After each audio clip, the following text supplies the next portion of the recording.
What is up, guys? It's your boy Rick Kakis, and today, what is arguably the best Solar Warlock build in the entire game, and one of the best Warlock builds in general right now, just got noticeably better thanks to a brand new buff. Guys, if you haven't been using this build, now might be the time. And so, let's get started. First of all, I've partnered with Mobalytics, your source for Destiny 2 builds. You can check out this build in an easy to read, easy to understand format, including dim links, by simply clicking the link in the description down below. After you've watched the video, of course, so you know how it works. Alright, now the build in question is going to be the Starfire Protocol Solar Warlock. I'm sure I already have a couple comments saying, "Hello, Mr. Kakis, what do everybody knows about this build? Once again, you're late to the party, pathetic." But I covered this build in a video I made before the Edge of Fate even released, where I suggested builds to use in the Edge of Fate. So this is a common, well-known build, but the reason we're talking about it today is that, again, it just got a huge buff, and it got a bunch of incredible new tools from Solstice. Seriously, we're going to be using a ton of stuff from Solstice. If you're someone who hasn't built a Warlock yet, this is an incredibly easy build to put together, and you can use a lot of those Solstice goodies. So let's take a look at the build. So, the key exotic armor piece this build is based around is the Starfire Protocol exotic chest piece. Now, this says, fusion grenades have an additional charge and recharge from empowered weapon damage, with empowered weapon final blows granting more energy. On top of that, defeating targets with fusion grenades grant rift energy. So, this isn't in the description, but one of the most important changes that came with the Edge of Fate is that this will now trigger with radiant weapon damage. So you don't need to be standing in an empowered rift anymore, you just need to be radiant. And that made this build so much better. And the loop is so simplistic, it's what you're seeing in the background gameplay. You chuck your uber juiced fusion grenades, and then you shoot enemies while radiant, and then you get more uber juiced fusion grenades. That's about it. And one of the best parts about this build is that, and we can see this when looking in the subclass choices, it works for DPS output. When we're using a Well of Radiance, this also gives us Radiant. So that means we're DPSing a raid boss with whatever weapons we want, kinda, and also we are supercharging so many juiced fusion grenades that we're chucking out at a crazy rate. And this is what just got buffed. In the most recent Tuesday Weekly reset, a patch came out, and in it, we have the following patch note. Increase the fusion grenade energy returns on Starfire Protocol for empowered or radiant weapon hits from 3.5% to 5%. This is actually a massive change, because it's not the part about kills, it's on hit.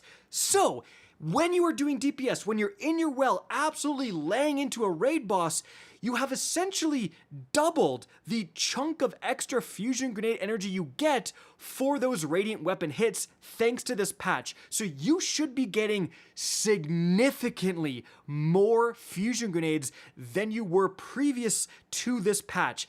That is a big deal. Your DPS output when using this build is significantly better because of that patch note. So again, really good time to be using this build.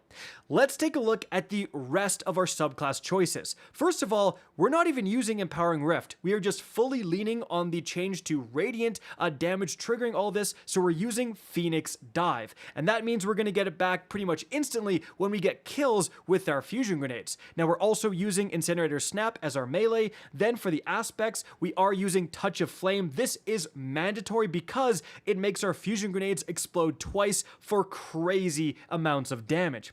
Then we are using Hellion. Now you could go the Heat Rises route, however, Hellion is much more simplistic to use, and if we're doing actual like DPS phases in a raid, this is going to be great because it's just more scorched damage on that target for more DPS. Then for our fragments, we have Ember of Torches. Powered melee attacks against combatants make you and nearby allies radiant, so another great way to just become radiant and get our fusion grenades back. Unfortunate, it's minus 10 grenade, but it's such an important fragment, we gotta use it. Then we are using Ember of Searing. Defeating scorched targets grants melee energy and creates a fire sprite. So this means more melees, more becoming radiant, and fire sprites will give us a chunk of grenade energy, so that's even more grenade recharge. Then we do have Ember of Ashes for more scorch stacks, and this just means way more ignitions because our fusion grenades will scorch the target. Now, I'm using Ember of Resolve. Solar Grenade Final Blows cure you just for more survivability. You could swap this out for Ember of Mercy so that those fire sprites will give you restoration, but this build does need a bit more survivability, and so Ember of Resolve is really nice. Then we have to take a look at the weapons, and here we get those Solstice 2025 goodies, guys, with the main one being the Yeartide Apex. This SMG actually is the best in slot now for this build. Now, first of all, it's a great solar weapon, and I just want to point out in terms of the fragments, keep in mind Fever and Chill. Rapid precision hits with solar weapons grant Radiant. What an easy way to become Radiant, and again, it just massively increases the consistency of this build.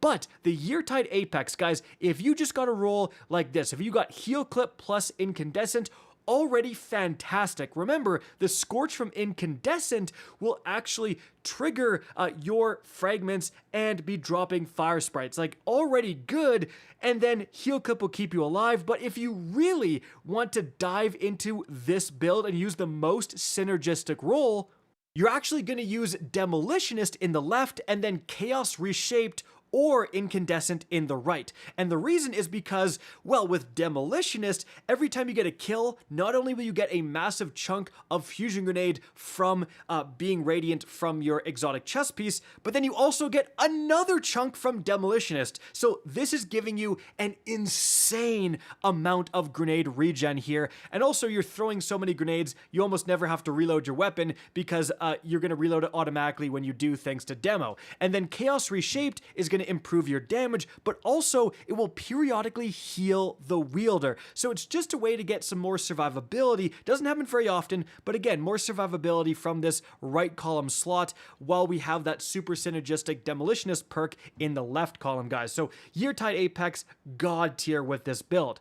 But also, we're using another Solstice weapon, the Festival Flight, guys. This is a Strand Area Denial Grenade Launcher, and it can get the role of Demolitionist in the left, plus you probably want One for All in the right, and this is already god tier because as you can see in the background gameplay, guys, you can shoot your Festival Flight at an enemy and then just chuck your fusion grenades that you're getting back all the time to simply reload it. So it's basically like an auto-loading holster with this build, guys. And then also you're obviously going to get more grenade energy when you get kills with it. But Blast Distributor is also insane. As you can see again in the background gameplay, because it's an area denial frame, you can just shoot it at one enemy and get all the way up to ×5.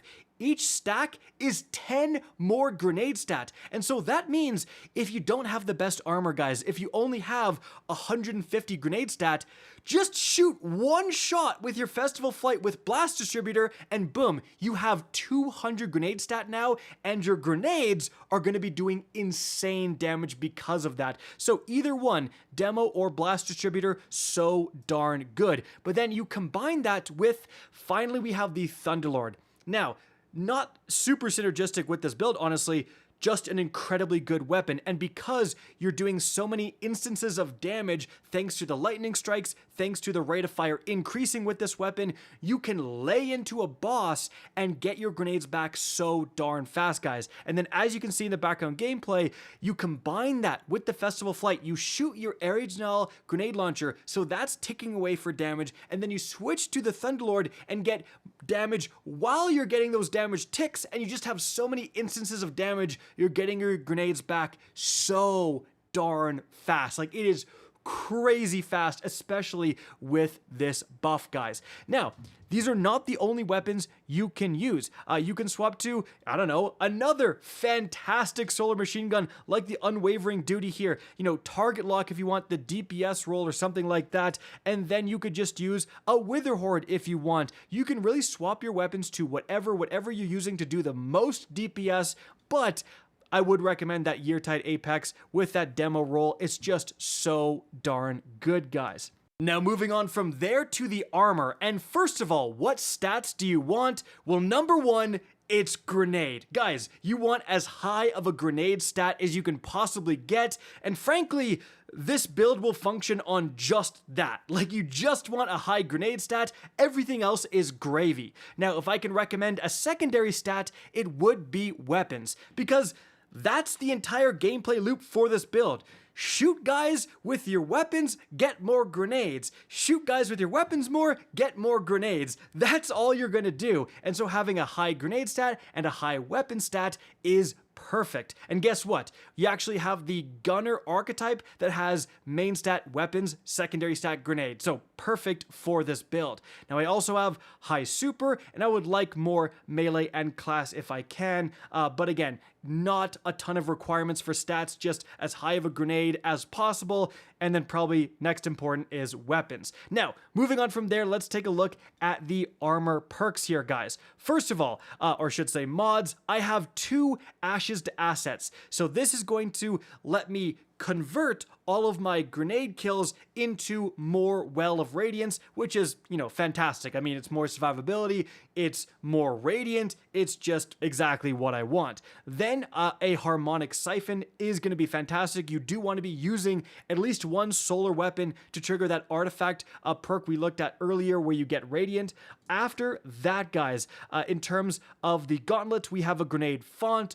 Obviously, this will make up for your grenade set if you aren't able to reach 200 naturally. So I have one of those. I have a firepower so that all my grenade kills are converting into orbs of power. And then I have a momentum transfer so that my grenade damage will give me more melees so I can trigger radiant more often. Now, after that, for the chest piece, we have whatever resistances you are using depending on the activity. Then for the legs, we have a solar weapon surge, but frankly, that can probably switch to an arc if I am using the Thunderlord. Then we have a weapons font and a recuperation. Again, depending on what stats you have reached, are you going double weapons font? Are you going double surge? It's kind of up to you in the activity you are doing, guys. But then after that, for the class item, we have a distribution because, again, we are actually activating our class ability all the time, our Phoenix Dive, because grenade kills get it back. Then we've got time dilation. So this is going to increase the uptime of our fonts, and then powerful attraction to suck up nearby orbs. And finally, guys, you may notice I have a full 4 pieces of the new Solstice armor set. So this is, again, unbelievably good for this particular build. So receiving healing temporarily grants your solar weapons increase flinch resistance, handling, and reload speed. Again, especially if you are using that Yeartide Apex, like this is perfect for it. And if you are using Heal Clip, increasing the reload speed is even better.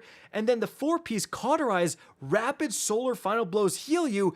This is exactly what we want. Now, it's not going to completely heal you. It gives you around like 35 HP, but even that is so good because one fusion grenade, one double exploding, extra scorching fusion grenade is more than enough to trigger Cauterize on its own. And so that is actually a lot of healing with this build. So again, if you can get all 4 pieces of Solstice gear, man, that is a huge boost to your survivability.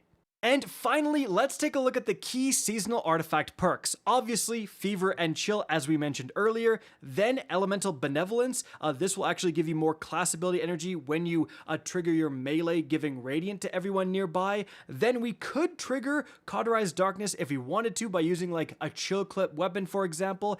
Then we have Shoulder to Shoulder, obviously DPSing in the well. This is going to be fantastic. Elemental Coalescence, then Radiant Shrapnel. This is such a must. Dealing sustained weapon damage while radiant or defeating a Scorch combatant will cause more solar projectiles that deal damage. And Scorch, yeah, we have 100% uptime on Radiant Shrapnel pretty much because we're always radiant. So good. And then I actually have Shield Crush as well. Not for the first part, but the second part. When you are amplified or radiant, your grenade recharges faster and deals increased damage. So even more damage for your grenades, guys. Overall, again, absolutely fantastic build right now. Getting boosted thanks to the set bonus from the Solstice armor, getting the Year Tide Apex and the Festival Flight, both of which work really well with this build, especially if you have one with Blast Distributor. It can really make up for not having the most grenade stat, right? Like, you can get away with not having very much grenade stat thanks to that perk. And overall, guys, just a great build, especially because it got buffed. It was already, you know, a lot of people's go-to build without the buff, and so now with the buff, the amount of grenades you're going to get for DPSing is absolutely crazy. Guys, definitely, if you haven't made a Warlock, right, if you haven't tried this build out, now is the time to do it. I hope you enjoyed this video and found this informative. If you did, please remember to help me out by simply rating and especially sharing this video. If you guys want to see more Destiny 2 content similar to this, don't be afraid to slap that subscribe button. If you want to get in touch with me and keep up to date with the latest channel activity, the best way is to follow me on Twitter at RickCacus. That is linked in the description down below. Again, I hope you enjoyed the video, and as always, have a good day.